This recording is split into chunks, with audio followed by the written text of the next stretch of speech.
Hi guys, it's Leanne, back again.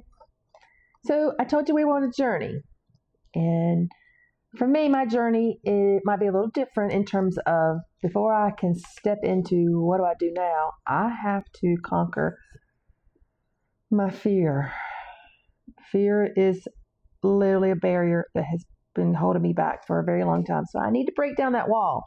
So my first step in breaking down that wall is to doing something that has been kind of scary for me since I was a little girl. Yeah, I know. I'm an old lady now.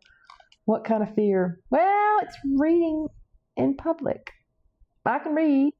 Heck, I stood up in front and talked to kids, but I still hated it. So coming on here right now on this channel with the possibility of a lot of people seeing it, I have added to that the fact that I took an excerpt from my grandmother's journal and I actually turned it into a short story with the help of ChatGPT. But I did most of the heavy lifting. It just kind of fixed my grammatical mistakes. So I want to read it to you now. Okay? Sorry, I'll be looking at the paper because I don't have this memorized and I'm not going to break it up. I'm just going to read it to you. So it's short, sweet.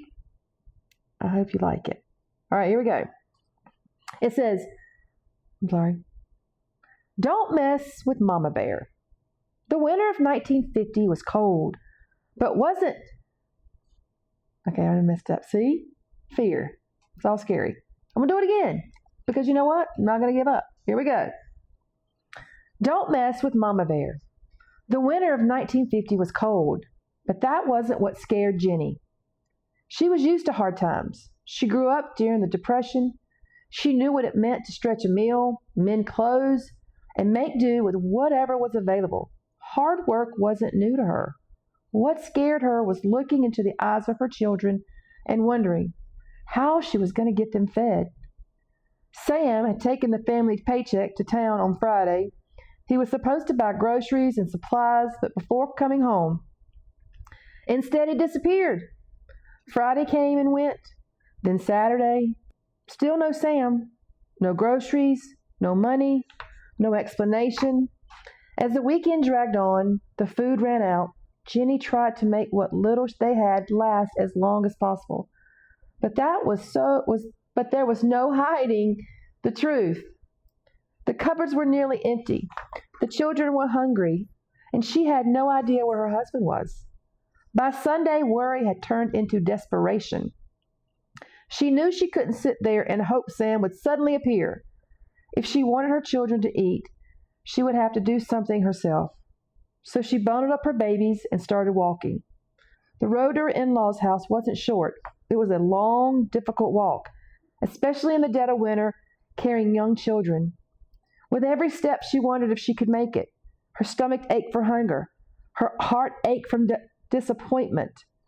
More than once she questioned whether she had the strength to keep going.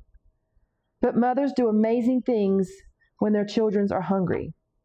Eventually she reached the house. When her in-laws opened the door and saw her standing there with the babies, cold, exhausted, and they welcomed her inside without hesitation. There was warmth, there was food, and for the first time all weekend there was relief. After the children had eaten and their bellies were finally full, Jenny sat down and cried. Not because she was weak, but because she was tired. Tired of worrying, tired of struggling, tired of carrying a burden that shouldn't have been hers alone. Her father-in-law listened, then he quietly grabbed his keys, and he drove Jenny and the children home. And before the day was over, he had a serious conversation with his son. For a while it worked. Sam stayed away from the store. The money came home. The family came first. But old habits are stubborn things. Eventually, Sam drifted back to his weekend trips into town.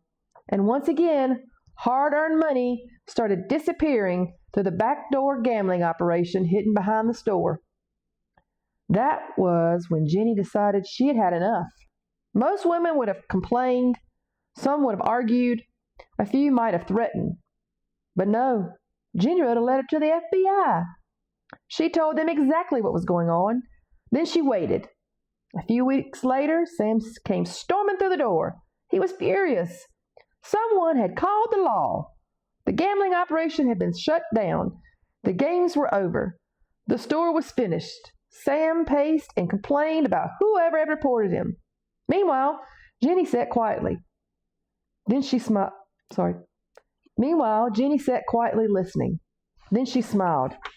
She never said a word.